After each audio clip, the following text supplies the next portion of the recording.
Record break ಮಾಡಿದ್ದಾಯ್ತು. ಇನ್ನು ಮುಂದೆ ಶುರು ಆಗುತ್ತಾ ನ್ಯೂ ಚಾಪ್ಟರ್. ಪವರ್ಗಾಗಿ ಗುದ್ದಾಡ್ತಾ ಇರೋ ಡಿಕೆ ಶಿವಕುಮಾರ್ ಮುಂದಿನ ಪ್ಲಾನ್ ಏನು? ರೆಕಾರ್ಡ್ ಬ್ರೇಕ್ ಮಾಡಿದ್ದಾಯ್ತು. ಇನ್ನು ಮುಂದೆ ಹೊಸ ಚಾಪ್ಟರ್ ಶುರು ಮಾಡೋದಕ್ಕೆ ಡಿಕೆ ಶಿವಕುಮಾರ್ ಅವರ ಲೆಕ್ಕಾಚಾರಗಳು ಶುರುವಾಗ್ತಾ ಇದೆಯಂತೆ. ಪವರ್ಗಾಗಿ ಇಷ್ಟು ದಿನಗಳ ಕಾಲ ಗುದ್ದಾಡ್ತಾ ಬಂದ ಡಿಕೆ ಶಿವಕುಮಾರ್ ಅವರ ಮುಂದಿನ ಪ್ಲಾನ್ ಏನು? ಡಿಕೆ ಶಿವಕುಮಾರ್ ಅವರು ದೆಹಲಿ ಪಾಲಿಟಿಕ್ಸ್ ಮಾಡೋದಕ್ಕೆ ಮುಂದಾಗ್ತಾರಾ? ಅದು ಸ್ವಲ್ಪ ಜಾಸ್ತಿ ಆಗಬಹುದು ಅಂತ ಹೈಕಮಾಂಡ್ ಮುಂದೆ ಪಟ್ಟಕ್ಕೆ ಪಟ್ಟು ಹಿಡಿಯೋದಕ್ಕೆ ಡಿಕೆ ಶಿವಕುಮಾರ್ ಪ್ಲಾನ್ ರೂಪಿಸುತ್ತಿದ್ದಾರಂತೆ.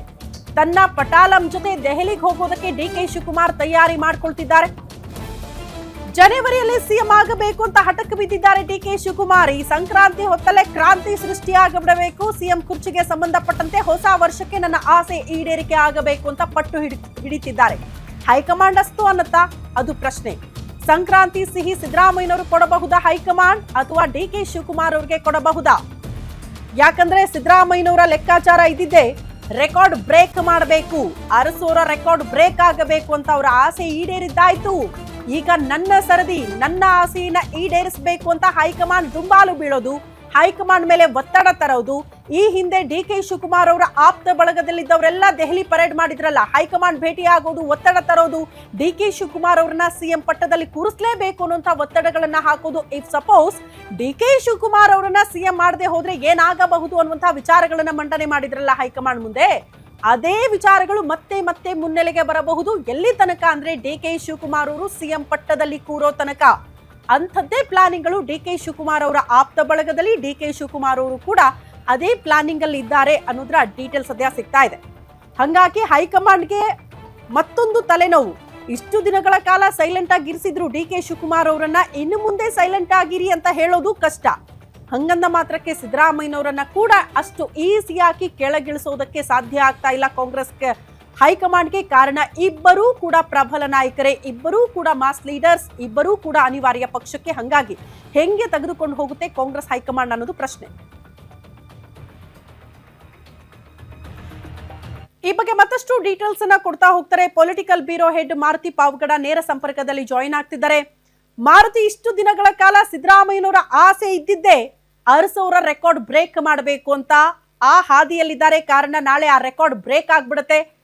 ಇದಾದ ಬಳಿಕ ವಾಟ್ ನೆಕ್ಸ್ಟ್ ಅನ್ನೋದು ಪ್ರಶ್ನೆ. ಅಷ್ಟು ಈಸಿಯಾಗಿ ಸಿಎಂ ಕುರ್ಚಿಯನ್ನ ಬಿಟ್ಕೊಡ್ತಾರಾ, ಅಥವಾ ಮತ್ತಷ್ಟು ದಿನಗಳ ಕಾಲ ಮುಂದುವರಿಯೋದಕ್ಕೆ ಸಿದ್ದರಾಮಯ್ಯನವರು ಮನಸ್ಸು ಮಾಡ್ತಿದ್ದಾರೆ? ಇದೆಲ್ಲದಕ್ಕೂ ಕೂಡ ಡಿಕೆ ಶಿವಕುಮಾರ್ ಅವರ ಲೆಕ್ಕಾಚಾರಗಳು ಹೆಂಗಿದೆ? ಅವ್ರು ಸೈಲೆಂಟ್ ಆಗಿರೋದು ಕಷ್ಟ ಅಲ್ಲ?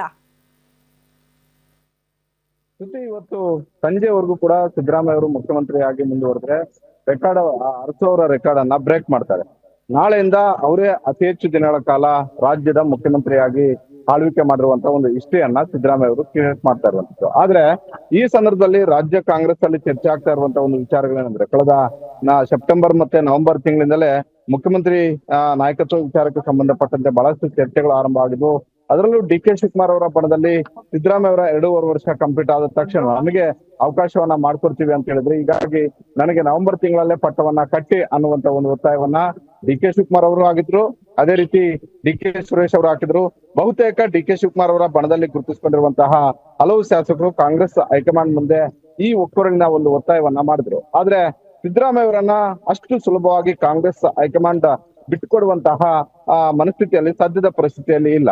ಇಡೀ ರಾಜ್ಯಾದ್ಯಂತ ಇವತ್ತಿಗೂ ಕೂಡ ಸಿದ್ದರಾಮಯ್ಯ ಅವರ ವರ್ಚಸ್ಸು ಇರುವಂತದ್ದು. ಜೊತೆಗೆ ಅಹಿಂದ ನಾಯಕತ್ವದ ವಿಚಾರಕ್ಕೆ ಬಂದಾಗ ಸಿದ್ದರಾಮಯ್ಯ ಅವರು ಇವತ್ತು ಕೂಡ ಪ್ರಶ್ನಾತೀತ ನಾಯಕರಾಗಿ ಇರುವಂತದ್ದೇ.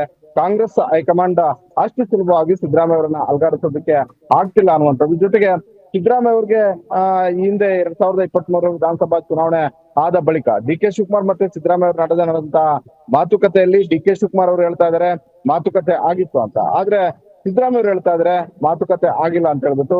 ಹೀಗಾಗಿ ಇವತ್ತು ರೆಕಾರ್ಡ್ ಬ್ರೇಕ್ ಆಗ್ತಿದೆ. ನಾಳೆಯಿಂದ ಸಿದ್ದರಾಮಯ್ಯ ಅವರು ಈ ಸೀಟನ್ನ ಉಳಿಸ್ಕೊಳ್ಳೋದಕ್ಕೆ ಇನ್ನಷ್ಟು ಒತ್ತಡ ಮತ್ತೆ ಬೇರೆ ಬೇರೆ ರೀತಿಯಾದಂತ ಒಂದು ತಂತ್ರಗಾರಿಕೆಯನ್ನ ಕಾಂಗ್ರೆಸ್ ಹೈಕಮಾಂಡ್ ಮುಂದೆ ಸಿದ್ದರಾಮಯ್ಯ ಅವರು ಮಾಡ್ಬೋದು. ಯಾಕಂತ ಹೇಳಿದ್ರೆ ಈಗಾಗಲೇ 16 ಬಡ್ಜೆಟ್ ಗಳನ್ನ ಮಂಡನೆ ಮಾಡಿರುವಂತಹ ಒಂದು ರೆಕಾರ್ಡ್ ಸಿದ್ದರಾಮಯ್ಯ ಅವರ ಹೆಸರಲ್ಲಿದೆ. ಈ ಬಾರಿನೂ ಕೂಡ ಬಡ್ಜೆಟ್ ನಾನೇ ಮಂಡನೆ ಮಾಡ್ತೀನಿ ಅನ್ನುವಂತಹ ರೀತಿಯಲ್ಲಿ ನಿನ್ನೆನೂ ಕೂಡ ಮೈಸೂರಲ್ಲಿ ಹೇಳಿಕೆಯನ್ನ ಕೊಟ್ಟಿದ್ದಾರೆ. ಜೊತೆಗೆ ಸಂಕ್ರಾಂತಿಯ ಬಳಿಕ ಬಡ್ಜೆಟ್ ಸಭೆಗಳನ್ನ ಆರಂಭ ಮಾಡ್ತೀನಿ ಅನ್ನುವಂತಹ ಹೇಳಿಕೆಗಳನ್ನು ಕೊಟ್ಟಿದ್ದಾರೆ. ಅಂದ್ರೆ ಸಿದ್ದರಾಮಯ್ಯ ಅವರ ಮನಸ್ಸಲ್ಲಿ ಇವತ್ತಿಗೂ ಕೂಡ ಕಾಂಗ್ರೆಸ್ ಹೈಕಮಾಂಡ್ ನನ್ನ ಜೊತೆ ಇದೆ, ನನ್ನ ಪರವಾಗಿ ಇದೆ ಅನ್ನುವಂಥದ್ದನ್ನ ಪದೇ ಪದೇ ಹೇಳುವಂತ ಒಂದು ಕೆಲಸ ಸಿದ್ದರಾಮಯ್ಯ ಅವರು ಮಾಡಿದ್ದಾರೆ. ಆದ್ರೆ ಇಷ್ಟೆಲ್ಲ ರೆಕಾರ್ಡ್ಗಳು ಆದ ಬಳಿಕ ಡಿ ಕೆ ಶಿವಕುಮಾರ್ ಮತ್ತೆ ಅವರ ಟೀಮ್ ಅವರು ಸುಮ್ಮನೆ ಇರ್ತಾರ? ಇನ್ನು ಮುಂದೆ ಇನ್ನಷ್ಟು ಒತ್ತಡವನ್ನ ಕಾಂಗ್ರೆಸ್ ಹೈಕಮಾಂಡ್ ಮೇಲೆ ಸಹಜವಾಗಿ ಡಿ ಕೆ ಶಿವಕುಮಾರ್ ಹಾಗೂ ಡಿ ಕೆ ಸುರೇಶ್ ಹಾಗೂ ಅವ್ರ ಟೀಮ್ ಹಾಕೋದ್ರಲ್ಲಿ ಯಾವುದೇ ಅನುಮಾನ ಕೂಡ ಇಲ್ಲ. ಇದೇ ವಾರದಲ್ಲಿ ಡಿ ಕೆ ಶಿವಕುಮಾರ್ ಅವರು ದೆಹಲಿ ಭೇಟಿಗೆ ಹೋಗ್ತಾ ಇದ್ದಾರೆ. ಅದೇ ರೀತಿ 10 ಮತ್ತೆ 11ನೇ ತಾರೀಕು 2 ತಾರೀಕುಗಳಲ್ಲಿ ಸಿದ್ದರಾಮಯ್ಯ ಅವರು ಕೂಡ ರಾಹುಲ್ ಗಾಂಧಿ ಅವರ ಭೇಟಿಗೆ ಹೋಗ್ತಾ ಇದ್ದಾರೆ. ಈ ಸಂದರ್ಭದಲ್ಲಿ ನಾಯಕತ್ವ ವಿಚಾರಕ್ಕೆ ಸಂಬಂಧಪಟ್ಟಂತೆ ಆ ಸೀಟನ್ನ ಇನ್ನಷ್ಟು ಭದ್ರ ಮಾಡ್ಕೊಳ್ಳುವಂತ ಒಂದು ಕೆಲಸ ಸಿದ್ದರಾಮಯ್ಯ ಅವರು ಮಾಡಬಹುದು. ಅದೇ ರೀತಿ ಆ ಸ್ಥಾನದ ಕನಸನ್ನ ಕಾಣ್ತಾ ಇರುವಂತಹ ಡಿ ಕೆ ಶಿವಕುಮಾರ್ ಮತ್ತೆ ಅವರ ಟೀಮ್ ಸಹಜವಾಗಿ ಕಾಂಗ್ರೆಸ್ ಹೈಕಮಾಂಡ್ ಮೇಲೆ ಸಿದ್ದರಾಮಯ್ಯ ಅವರಿಗೆ ಬಹಳಷ್ಟು ಅವಕಾಶಗಳನ್ನ ಕೊಟ್ಟಿದ್ದೀರಿ, ನನಗೆ ಅವಕಾಶವನ್ನ ಕೊಡಿ ಅನ್ನುವಂತ ಒಂದು ಒತ್ತಾಯವನ್ನು ಮಾಡಿದ್ರು. ಹೀಗಾಗಿ ಇಷ್ಟು ದಿನಗಳ ಕಾಲ ರಾಜ್ಯ ರಾಜಕಾರಣದಲ್ಲಿ ಇದ್ದುದು ಒಂದು ರೀತಿ, ಇನ್ನ ನಾಳೆಯಿಂದ ಈ ಪಡೆಯುವಂತಹ ಹಾಗೂ ಸೀಟ್ ಉಳಿಸ್ಕೊಳ್ಳುವಂತಹ ಒಂದು ರಾಜಕೀಯ ಏನಿದೆ ಇದು ಇನ್ನಷ್ಟು ಕಾಂಗ್ರೆಸ್ ಹೈಕಮಾಂಡ್ ಮೈದಾನದಲ್ಲಿ ಜೋರಾಗಬಹುದು. ಓಕೆ ಮಾರುತಿ, ಇಫ್ ಸಪೋಸ್ ಈಗ ಅತಿ ಹೆಚ್ಚಿನ ಬಜೆಟ್ ಮಂಡನೆ ಮಾಡಿರುವ ಸಿಎಂ ಅನ್ನುವಂತ ಖ್ಯಾತಿಗೆ ಪಾತ್ರರಾದ ಬಳಿಕನಾದ್ರೂ ಸಿದ್ದರಾಮಯ್ಯನವ್ರನ್ನ ಕೆಳಗಿಳಿಸೋದು ಅಷ್ಟು ಈಸಿ ಇದೆಯಾ? ಒಮ್ಮತದಿಂದ ಸಿದ್ದರಾಮಯ್ಯನವರು ಸಿಎಂ ಕುರ್ಚಿನ ಬಿಟ್ಟು ಕೊಡಬಹುದಾ? ಬಿಟ್ಟು ಕೊಟ್ರೆ ಏನೆಲ್ಲ ಡಿಮ್ಯಾಂಡ್ಗಳನ್ನ ಹೈಕಮಾಂಡ್ ಮುಂದೆ ಇಡಬಹುದು ಅಂತ ಇದು ಕುತೂಹಲ ಇದೆ. ಇಲ್ಲ, ಮುಖ್ಯಮಂತ್ರಿ ಸ್ಥಾನದಲ್ಲಿ ಕೂರಿಸೋದು ಕಷ್ಟ, ಆದ್ರೆ ಕೂರಿಸೋದು ಸುಲಭ, ಇಳಿಸೋದು ಬಹಳಷ್ಟು ಕಷ್ಟ ಆಗುತ್ತೆ. ಅದು ನಾವು ಯಡಿಯೂರಪ್ಪ ಅವರ ಪ್ರಕರಣವನ್ನ ನೋಡಿದ್ವಿ. ಅದೇ ರೀತಿ ಈಗ ಕಾಂಗ್ರೆಸ್ ಅಲ್ಲಿ ಸಿದ್ದರಾಮಯ್ಯ ಅವರ ವಿಚಾರವನ್ನು ಕೂಡ ನೋಡಿದ್ವಿ. 2023ರಲ್ಲಿ ಅವಾಗ್ಲೂ ಕೂಡ ಸಿದ್ದರಾಮಯ್ಯ ಅವರನ್ನೇನು ಏಕಾಏಕಿ ಮುಖ್ಯಮಂತ್ರಿ ಮಾಡುವಂತ ಒಂದು ಕೆಲಸ ಕಾಂಗ್ರೆಸ್ ಹೈಕಮಾಂಡ್ ಮಾಡೋದಕ್ಕೆ ಆಗ್ಲಿಲ್ಲ. ಶಾಸಕರ ಸಂಖ್ಯಾಬಲ ಸಿದ್ದರಾಮಯ್ಯ ಅವರ ಪರವಾಗಿದ್ರು ಕೂಡ ಡಿ ಕೆ ಶಿವಕುಮಾರ್ ಅವರು ಅಷ್ಟು ಸುಲಭವಾಗಿ ಅವತ್ತು ಸಿದ್ದರಾಮಯ್ಯ ಅವರಿಗೆ ಆ ಸ್ಥಾನವನ್ನ ಕೊಟ್ಟಿರಲಿಲ್ಲ. ಇವತ್ತು ಕೂಡ ಕಾಂಗ್ರೆಸ್ ಹೈಕಮಾಂಡ್ ಇರುವಂತಹ ಸಂದಿಗ್ಧ ಪರಿಸ್ಥಿತಿ ಅದೇ. ಕೇವಲ ಕರ್ನಾಟಕಕ್ಕೆ ಸಿದ್ದರಾಮಯ್ಯ ಮತ್ತೆ ಅವರ ವರ್ಚಸ್ಸು ಸೀಮಿತ ಆಗಿಲ್ಲ ಅನ್ನುವಂತ ಒಂದು ಮನವರಿಕೆ ಮಾಡುವಂತ ಒಂದು ಕೆಲಸ ಸಿದ್ದರಾಮಯ್ಯ ಮತ್ತೆ ಅವರ ಟೀಮ್ ಯಶಸ್ವಿಯಾಗಿ ಕಾಂಗ್ರೆಸ್ ಹೈಕಮಾಂಡ್ ನಾಯಕರಿಗೆ ಮಾಡಿದೆ.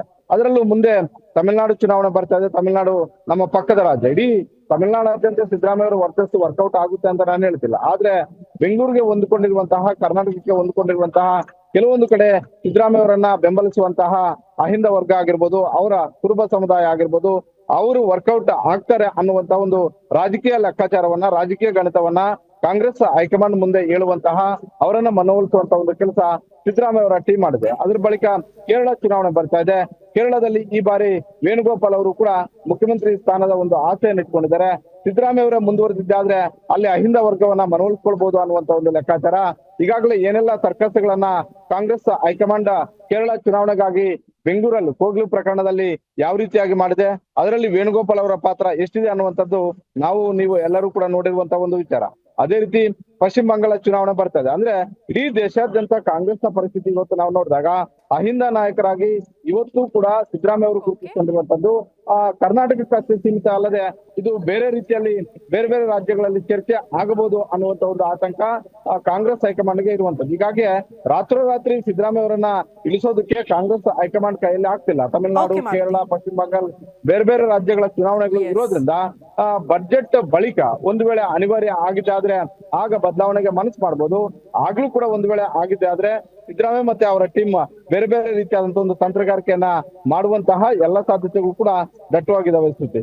ಓಕೆ ಮಾರುತಿ, ಧನ್ಯವಾದಗಳು ತಮ್ಮೆಲ್ಲ ಮಾಹಿತಿಗೆ. ಒಟ್ಟಿನಲ್ಲಿ ನಾ ಕೊಡೆ ನೀ ಬಿಡಿ ಅನ್ನುವಂತಹ ಪರಿಸ್ಥಿತಿಯಲ್ಲಿ ಕಾಂಗ್ರೆಸ್ ಹೈಕಮಾಂಡ್ ಸಂಕಷ್ಟದ ಪರಿಸ್ಥಿತಿಯನ್ನು ಎದುರಿಸ್ತಿದೆ. ಯಾವ ನಿರ್ಧಾರಕ್ಕೆ ಬರುತ್ತೆ ಅನ್ನೋದನ್ನ ಕಾದ್ ನೋಡ್ಬೇಕು.